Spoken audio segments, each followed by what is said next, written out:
ফায়দা হওয়ার জন্য, কল্যাণ হওয়ার জন্য কোরআনে কারীমের বক্তব্যগুলি শুনতে হবে। আমাদের ব্যর্থতা কোথায়, সফলতা কোথায়, লাভ কোথায়, ক্ষতি কোথায়, সে কথা আল্লাহ আমাকে শোনাচ্ছেন। ওয়াল আসরি ইন্নাল ইনসানা লাফি খুসর। এই সূরাটা আপনারা জানেন কিনা? এইরকম একেবারে পড়তেছেন, মুখ বুঝে আছেন। কোরআনে কারীমের প্রত্যেকটি অক্ষরে অক্ষরে 10-10 করে নাকি আমল নামে আল্লাহ পাক লিখে দিবেন। والعصر إن الإنسان لفي خسر إلا الذين آمنوا وعملوا الصالحات وتواصوا بالحق وتواصوا بالصبر صدق الله العظيم। আল্লাহ পাক ঘোষণা করেছেন, আল্লাহ কসম করেছেন, গতকালে কথাগুলি আমি বলেছি, গোটা বিশ্বের সমগ্র মানব গোষ্ঠীর জীবন কি ক্ষতিগ্রস্ত, মনে নাই? জীবন কি ক্ষতিগ্রস্ত, ব্যর্থ। এই জীবন সফল হতে পারে, এই ব্যর্থতার ইতিহাস গতকাল শুনেছি। আজকে বলবো সফলতার কথা। এই ব্যর্থতা থেকে, এই ক্ষতি থেকে যদি বাঁচতে চাই কিনা? কারা কারা চাই দেখাই তো হাত। কারা কারা চাই ক্ষতির হাত থেকে বাঁচতে চাই? কারা? আলহামদুলিল্লাহ, হাত নামান।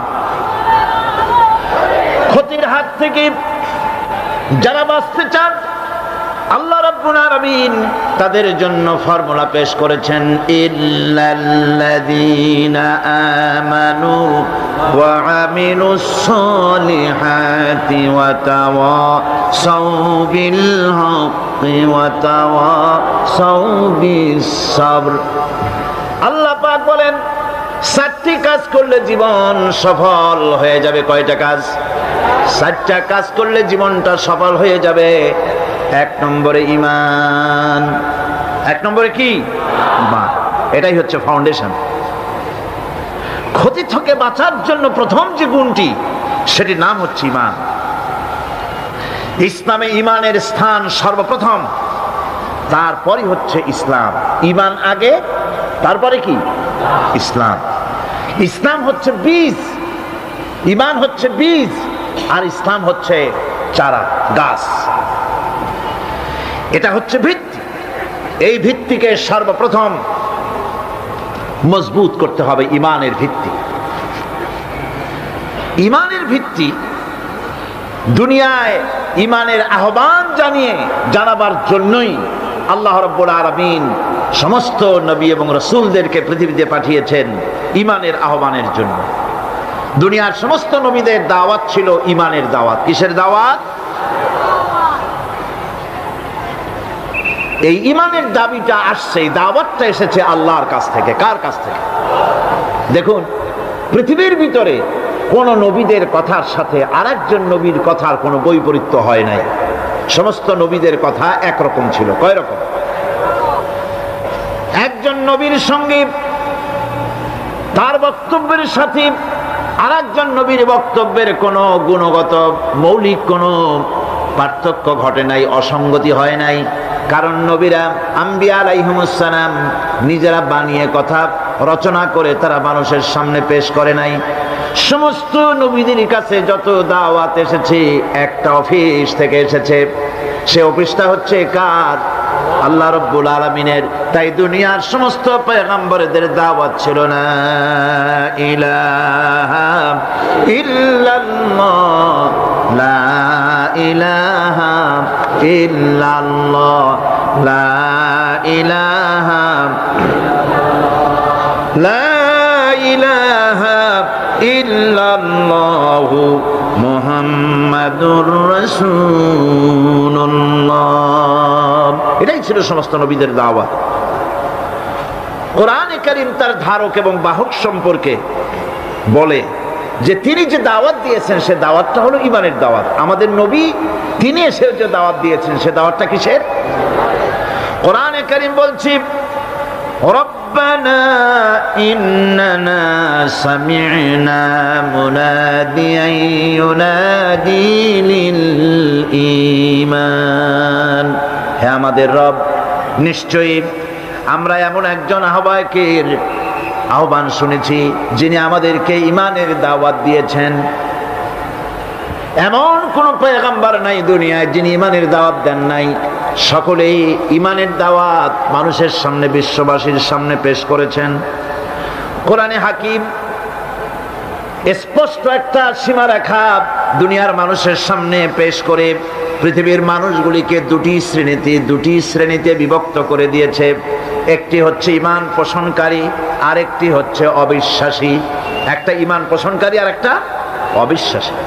ঈমান পোষণকারীরা সত্যশ্রয়ী, তারা হচ্ছে জ্ঞান এবং নূরের সম্পদে সমৃদ্ধ। আর দ্বিতীয় দলটি হচ্ছে কাফের, জালিম, মূর্খ। তারা হেদায়েতের রাস্তা তাদের জন্য অবরুদ্ধ। কোরআনে কারীম এই দুইটি দল সম্পর্কে উল্লেখ করতেছেন, মাসালুল ফারিকাইনি কাল আ'মা ওয়াল আসাম্মি ওয়াল বাসীরি ওয়াস সামিম হাল ইয়াস্তাবিয়ানি মাসালান আফালা। কোরআন শরীফ বলছে, হাল ইয়াস্তাবিয়ানি মাসালান আফালা তাযাক্কারুন। দুইটি শ্রেণীতে আল্লাহ পাক ভাগ করে দিয়েছেন। একটা শ্রেণী হচ্ছে অন্ধ, বোবা, বধির। আরেকটি যারা শুনতে পায়, চোখে দেখতে পায়। এই দুটি কখনো এক নয়, সমান নয়। এ দুটির রাস্তা আলাদা। কাফেরের রাস্তা আর ইমানদারদের রাস্তা সম্পূর্ণ ভিন্ন। আল্লাহ রাব্বুল আলামিন ঈমান এবং কুফরের পার্থক্য বলে দেওয়ার জন্য গোটা মানব জাতির মধ্যে স্পষ্ট করে বলেছেন, লা ইকরাহা ফিদ-দীন ক্বাদ তাবায়্যানার রুশদু মিনাল গায়ব। দ্বীনের ব্যাপারে জোর জবরদস্তি নেই। এখানে হেদায়েতের পথ এবং গোমরাহি, হেদায়েতকে গোমরাহির পথ থেকে সম্পূর্ণ আলাদা করে দেওয়া হয়েছে। লা ইকরাহা ফিদ-দীন, দ্বীনের ব্যাপারে কোনো জোর জবরদস্তি নাই। যারা ধর্মনিরপেক্ষবাদী তারা এই আয়াতটাকে নিজেদের মতবাদকে প্রতিষ্ঠার লক্ষ্যে অনেক সময় কাজে লাগায়। দুটি আয়াতকে তারা বেশি ব্যবহার করে। একটা হচ্ছে লাকুম দীনুকুম ওয়ালিয়া দীন, আর একটা হচ্ছে লা ইকরাহা ফিদ-দীন। এই দুইটি আয়াতকে ধর্মনিরপেক্ষবাদীরা ব্যবহার করে। এই দুটির কোনটি তাদের আদর্শকে বোঝাবার লক্ষ্যে ব্যবহারের কোনো সুযোগ নাই।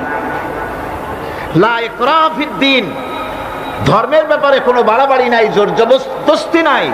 এ কথা বলা হয়েছে এই কারণে যে কোনো বিধর্মীকে, অমুসলিমকে ভয় দেখিয়ে, লোভ দেখিয়ে অথবা কোন ক্রমে কোন প্রকার চাপ সৃষ্টি করে তাকে মুসলমান বানানো যাবে না। এমনকি সূরা তওবার মধ্যে এসেছে, যুদ্ধ চলাকালীন সময়, জিহাদ চলাকালীন সময় কোনো অমুসলিম যদি ইসলাম জানার জন্য তোমাদের তাঁবুতে আসে, তাহলে তুমি তাকে ইসলাম বুঝাও। ইসলাম শোনার পরে যদি মেনে নেয় ভালো কথা, আর যদি না মানে তাকে তার তাঁবু পর্যন্ত ফিরে যেতে দাও। মাঝপথে তাকে আক্রমণ করা যাবে না। ধর্মের ব্যাপারে কোনো বাড়াবাড়ি নাই। লা ইকরাহা ফিদ-দীন, এর দ্বারা ধর্মনিরপেক্ষতার কোনো কথা বোঝানো হয়নি। আর লাকুম দীনুকুম ওয়ালিয়া দীন, এটা ছিল কাফেরদের সেই বক্তব্যের প্রেক্ষিতে যেখানে কাফেরেরা বলেছিল মুহাম্মদ সাল্লাল্লাহু আলাইহি ওয়াসাল্লাম, আসুন আমরা এক কাজ করি, সেটা হলো ধর্ম নিয়ে আমাদের মধ্যে যে বাকবিতণ্ডা হচ্ছে, আমরা ধর্মকে 50-50 ভাগ করে নিই। কিছুদিন আমরা গিয়া আপনার আল্লাহরে সেজদা দেই, আর কিছুদিন আপনারা আমাদের মূর্তিগুলিকে প্রণাম করুন।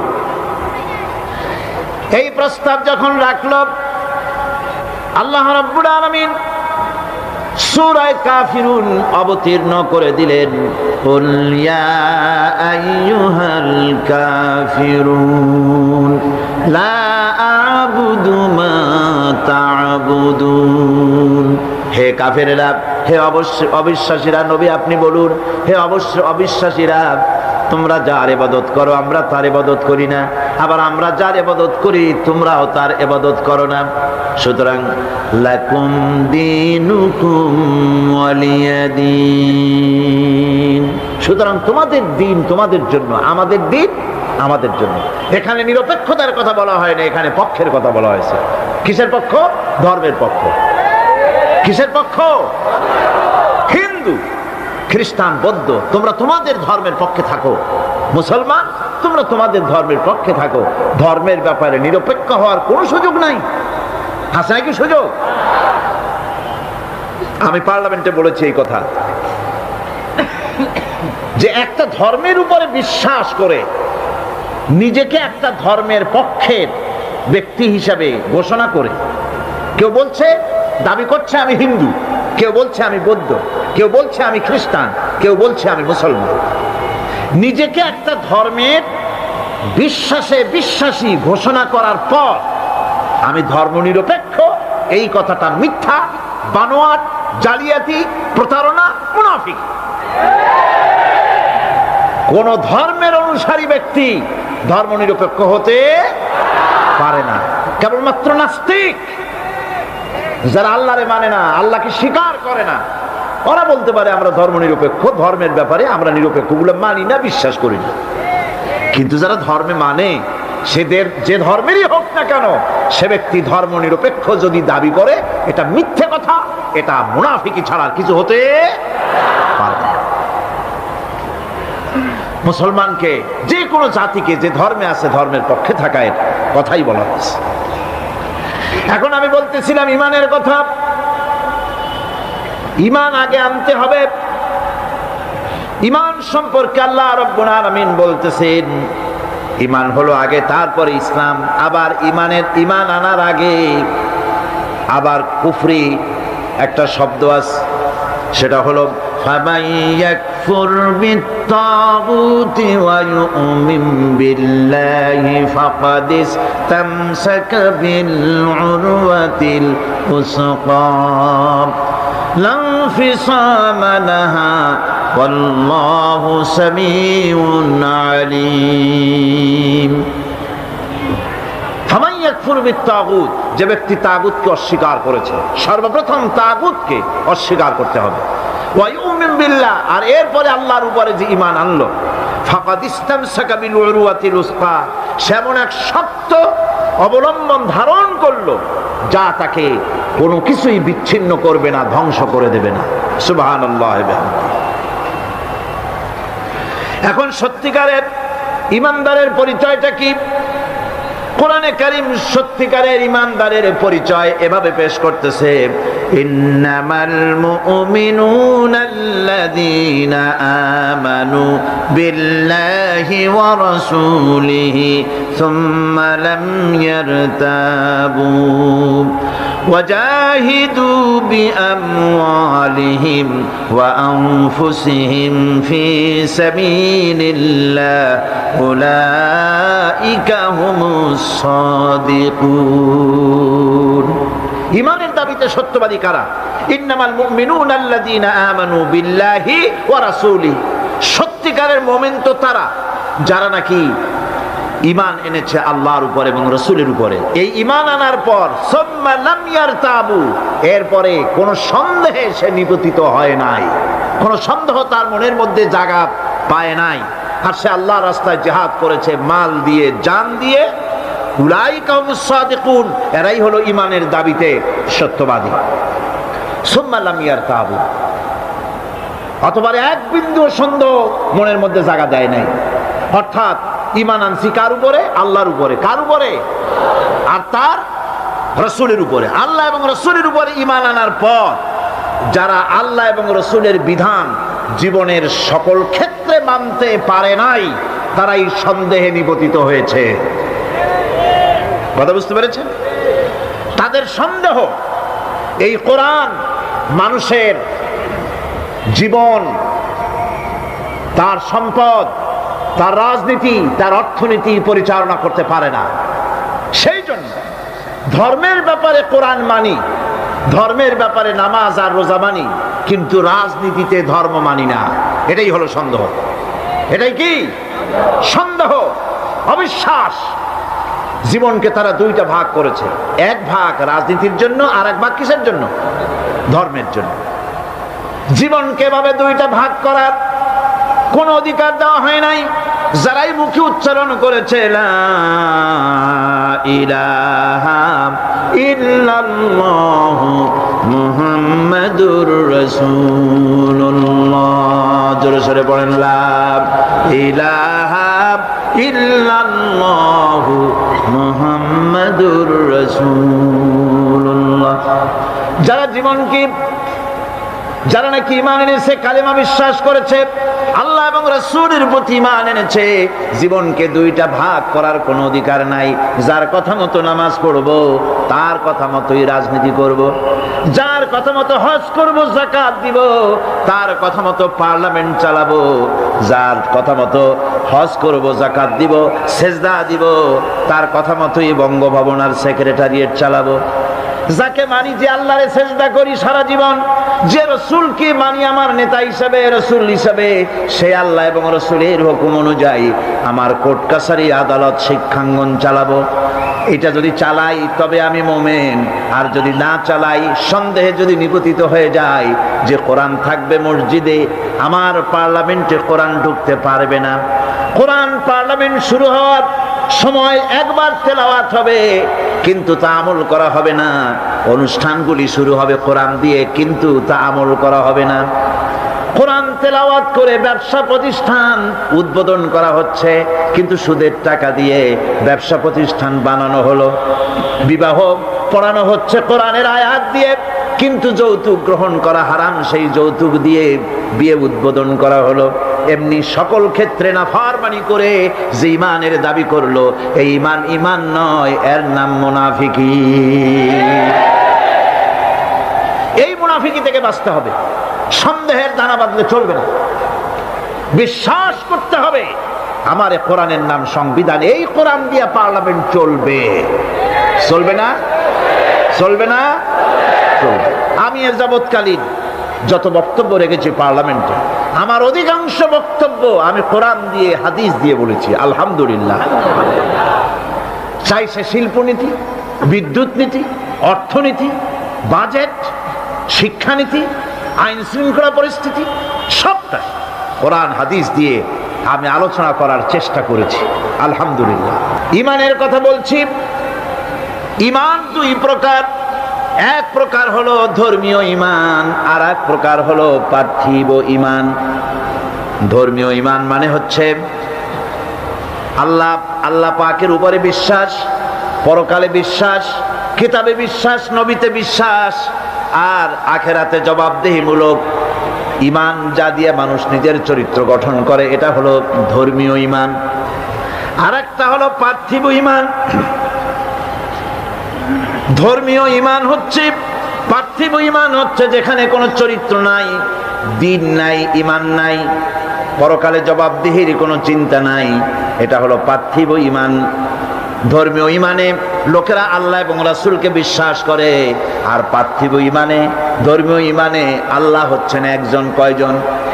ইলাহ, ইলাহ, ইলাহ, ইলাহ কে? আল্লাহ। ইলাহ হচ্ছেন এক, ইলাহ এক, আল্লাহ এক, আল্লাহ এক এবং একক। আল্লাহ হচ্ছেন এক, একক। ধর্মীয় ঈমানে যারা বিশ্বাসী, তারা আল্লাহ রাব্বুল আলামিনকে এক হিসাবে জানে। আর যারা পার্থিব ঈমানে বিশ্বাসী, তাদের ইলাহ হতেছে চারজন, তাদের খোদা হচ্ছে চারটা। কয়টা খোদা? চারটি খোদা, চারটি মাবুদ তাদের। এই চারটি খোদা কি, তারা চারটি মাবুদের ইবাদত করে তারা চলে। তাদের প্রথম মাবুদ হচ্ছে, তাদের বড় খোদা হচ্ছে তাদের দেশ, তাদের জাতি। তারা দেশের জন্য, জাতির জন্য দেহ, মন, প্রাণ, সম্পদ সব উজাড় করে দিতে পারে, কিন্তু আল্লাহ রাব্বুল আলামিনের সামনে একটা সেজদা দিতেও নারাজ। দেশের জন্য তারা সব করতে পারে, দেশের মহব্বতে সব করতে পারে, কিন্তু আল্লাহর জন্য কিছু করতে পারে না। এই দেশটারে কে বানাইলেন? কে বানিয়েছেন? আল্লাহ রাব্বুল আলামিন। এদেশের সুখ শান্তি সমৃদ্ধি সম্পদ কে দিয়েছে? সে আল্লাহ পাকের কথা মনে থাকে না, শুধু দেশের জন্য তারা দেশভিত্তিক জাতীয়তা তৈরি করে, দেশভিত্তিক জাতীয়তা। তারপরে ধর্ম তারা বাদ দিয়ে দেয়। বিশ্বকবি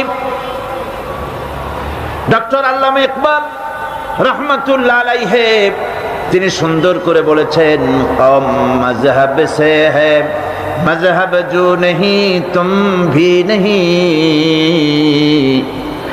কম মজহব সে হ্যায় মজহব জো নহি তুম ভি নহি, জজ্বে বাহম জো নহি মাহফিল আঞ্জুম ভি নহি। ধর্মেতে হয় জাতির গঠন, ধর্ম নাই তো তুমিও নাই, নাইকো যদি মাধ্যাকর্ষণ, গ্রহ সূর্য ভূমিও নাই। ধর্ম দিয়ে জাতির গঠন হয়, ধর্ম হচ্ছে ভিত্তি, তারপরে জাতি। আমি তো আগে মুসলমান, তারপরে আমি বাংলাদেশি। আমি আগে কি, তারপরে কি? আমি বাংলাদেশি। প্রথমে ধর্ম, আমি মুসলমান। এই ধর্ম যদি থাকে আমার জাতীয়তা টিকবে। আমার ধর্ম ছাড়া যদি জাতীয়তা গড়ি, সেই জাতীয়তা মিক্স আপ হয়ে যাবে।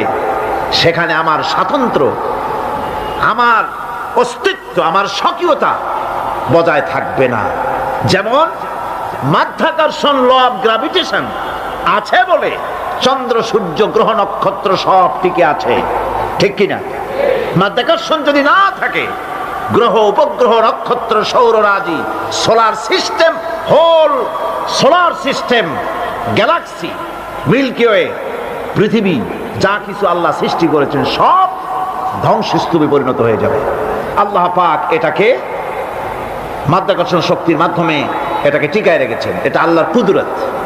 এরকম অসংখ্য মাধ্যাকর্ষণ বানিয়েছেন, শুধু পৃথিবীর মাধ্যাকর্ষণ নাই, অন্যান্য গ্রহগুলিরও মাধ্যাকর্ষণ আছে, একটা আর একটাকে ধরে রাখার জন্য। মাধ্যাকর্ষণ আছে বলেই যেমন সব আছে, ধর্ম আছে বলে জাতি আছে। ধর্ম থাকবে না, এই জাতীয়তার 4 পয়সার কোনো দাম। এজন্য কবি বলতেছেন, আল্লামা ইকবাল আরো সুন্দর করে বলতেছেন, ইনতাজা খুদামু মে বড়া সবসে वो वतन है, ইনতাজা খুদামু মে बड़ा सबसे वो वतन है, जो इसका पिरहन है वो मजहब का काफन है। इंताजा खुदा हूँ, बड़ा सबसे वो वतन है। এই টাটকা খোদাগুলির মধ্যে, ওদের যে 4টা খোদা, সেই 4টা তাজা টাটকা খোদাগুলির মধ্যে সবচেয়ে বড় খোদা হলো ওয়াতান, দেশ। দেশের জন্য গান রচনা করে, দেশের পাখির জন্য গান রচনা করে, দেশের গাছের জন্য গান রচনা করে, দেশের প্রবাহিত নদী নালার জন্য গান তৈরি করে। কিন্তু এই সৌন্দর্য যিনি সৃষ্টি করলেন সেই আল্লাহর নামে একটা অক্ষরও লিখতে রাজি না। সুতরাং আইন তৈরি করার ইখতিয়ার হচ্ছে আল্লাহ পাক, মানুষগুলি তো আল্লাহ। এই জন্য এ মানুষের একটা স্বাধীন সত্তা আছে, দারুণ মর্যাদা। মানুষের মর্যাদা কার বেশি? মানুষের। কন্যা কার বেশি? কোথায় পাইলাম? এই যে এখানে আছে, আল্লাহ নিজেই বলেছে। আল্লাহ রাব্বুল আলামিন বলেন, ওয়া লাকাদ কাররামনা বানি আদম, আদম সন্তানকে আমি মর্যাদা দিয়েছি, সম্মানিত করেছি, সব থেকে সম্মানিত করেছি আদম সন্তানে মানুষগুলিকে, আর সব থেকে সুন্দর করে বানাইছি আমি মানুষগুলিরে। সুবহানাল্লাহ। এত সম্মান দিলাম, আল্লাহ পাক মানুষকে এত সম্মান দিলেন। এই সম্মানিত জীব, এই মানুষগুলিকে রব্বুল আলামিন যত খাবার দিলেন, কোন খাবার খোলা দেন নাই। যত খাবার দিয়েছেন সম্মানিত মেহমান বলে খাবারগুলো ঢেকে ঢেকে দিলেন। মেহমানের সামনে খোলা খাবার দেওয়া কোনো ভদ্রতা না? ভদ্রতা নয়। সম্মানিত মেহমান আল্লাহ পাকের মানুষগুলি। এই জন্য কলা দিলেন প্যাকেট করে, আম দিলেন প্যাকেট করে, কাঁঠাল দিলেন প্যাকেট করে, আনারস দিলেন কভার করে, ডালিম, বেদানা, আনার দিলেন প্যাকেট করে, যত খাবার দিলেন সব ঢেকে ঢুকে আল্লাহ পাক বান্দার সামনে হাজির করে দিলেন। তুমি আমার সৃষ্টির সেরা। আল্লাহ পাক যা বানিয়েছেন তার মধ্যে শ্রেষ্ঠ সৃষ্টি কে? সুতরাং সৃষ্টি করেছে আমি, এ মানুষগুলি আইন মানবে আল্লাহ পাকের। ইনিল হুকম ইল্লা লিল্লাহ, আইন চলবে কার? একমাত্র আল্লাহ রাব্বুল আলামিনের। সেই আইন মানলেই শান্তি হবে, নইলে শান্তি পাওয়া যাবে। 2 নম্বরের পার্থিব ইমানদার, এই মানে বিশ্বাসী যারা, তাদের মাবুদ হলো দেশের আইন। আর 3 নম্বরে তাদের মাবুদ হলো তাদের নিজের নফস, প্রবৃত্তি, মন চাহি জিন্দিগি যাপন করে। মন যেদিকে চায় সেদিকে চলো, চলো হাওয়া হায় জিধার কা, যেদিকের বাতাসের দিকে খুশি সেই দিকে চলো। আছে না একরকম মানুষ যারা বলে হুজুর মসজিদে যখন যাই খুবই ভালো লাগে, আবার সিনেমায় গেলেও খারাপ লাগে না, মিলাদ শরীফ যখন পড়ি তখনও মজা লাগে, আবার যখন কীর্তন শুনি তাও কিন্তু খারাপ লাগে না, ওয়াজ মাহফিল আসলেও ভালো লাগে, আবার গান শুনতে গেলেও মোটেও খারাপ লাগে না। এই সব মানুষগুলি সম্পর্কে শায়ের বলতেছেন, মসজিদ মে যাকে নামাজ পড়ো, होटल पे जाके शराब पियो, मस्जिद में जाके नमाज पढ़ो, होटल पे जाके शराब पियो, ताकि रहमान भी राजी रहे, शैतान भी नाराज न हो। मस्जिदे जाके नमाज पढ़ो আর পানশালায় গিয়া 1 গ্লাস পান করে আসো, যাতে আল্লাহ খুশি থাকে আর শয়তান বেটাও যেন নারাজ না হয়, ওরে একটু খুশি খুশি রাখো। এই চিন্তা নিজের নফস এবং প্রবৃত্তিকে খুশি করা। ইট, ড্রিঙ্ক এন্ড বি মেরি, খাও, পান করো, ফুর্তি করো, নো ফুর্তি, নো চিন্তা। দুনিয়া কা মজা লে লো, দুনিয়া তোমারি है। এই কয়দিনের দুনিয়া, এখানে তো থাকবো না, আমরা সবাই চলে যাব। এই বেলা ভাই মদ খেয়ে নাও, কাল নিশীতের ভরসা কই, চাঁদনি জাগিবে যুগ যুগ ধরি, আমরা তো আর রব না সই। সুতরাং যাওয়ার আগে জনমের মতো ঢালো, পাইকারি দরে খাও। এই নফস এবং প্রবৃত্তিকে খুশি করে তারা, আল্লাহকে ভয় করে না। নফস তাদের 3য় নম্বরের মাবুদ, আর 4র্থ নম্বরের মাবুদ হচ্ছে তাদের নিজস্ব জ্ঞান এবং বিচক্ষণতা। নিজেদেরকে জ্ঞানের হাড়ি তারা মনে করে, বুদ্ধির ঢেকি মনে করে, আমার চাইতে বুদ্ধিমান আর কে আছে। উলট পালট করে দেমা লুটে পুটে খাই, সে মনে করে আমি সব আমার বুদ্ধি দিয়ে সব টাইট করব, কেউ আমার ঠেকাইতে পারবে না। কাকের অভ্যাস, কাক চিটাগাঁয়ে কি বলে? কাউয়া। আচ্ছা বলে কাউয়া উর্দু শব্দ, বাংলায় বলে কাক। এই কাক তার খাদ্য গোপন করে কিভাবে দেখেছেন? আমি ছোটবেলায় দেখছি। কোথার থেকে খাদ্য নিয়ে আসলো চুরি করে, বা যে কোনো কায়দায় খাবার আনলো, খাবার এনে সে চালের মধ্যে অথবা কোনো তার গোপন জায়গায় ওটাকে গুজে রাখার সময় চোখ বন্ধ করে রাখে। তার ধারণা কেউ দেখলো না, চোখ বন্ধ করে রাখছে। এই সমস্ত বুদ্ধির ঢেকিগুলি তারা মনে করে নিজের জ্ঞানের উপরে তুষ্ট, আমার থেকে বুদ্ধিমান আর কে আছে। বুদ্ধিজীবী বুদ্ধি বেঁচে খায়। সুতরাং আমি তার নিজস্ব বুদ্ধি এবং বিচক্ষণতা এগুলি কি চূড়ান্ত মনে করে এর পেছনে তারা লেগে থাকে। এটা হচ্ছে তাদের 4র্থ নম্বরের মাবুদ।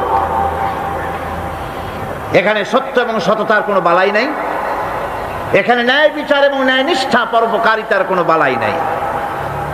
মদ, জুয়া, বেশ্যাবৃত্তি, ব্যভিচার, চুরি, প্রতারণা, ডাকাতি, শয়তানি, বদমাশি, এখানে সব চলে। এখানে কোনো মানবতার প্রশ্ন নাই। এই 4টি খোদায় তারা বিশ্বাসী, যারা নাকি পার্থিব ইমানে ইমানদার। আর যারা ধর্মীয় ইমান ইমানদার তারা হচ্ছেন আল্লাহ এবং পরকালে বিশ্বাসী। এখন এই কথাটা মনে রাখতে হবে যে ইমান এমন এক বিষয় যা আবার মৌখিক দাবি করলেই হয় না। কেউ যদি পড়ে লা ইলাহা ইল্লাল্লাহ, মুসলমান কি হয়ে গেল?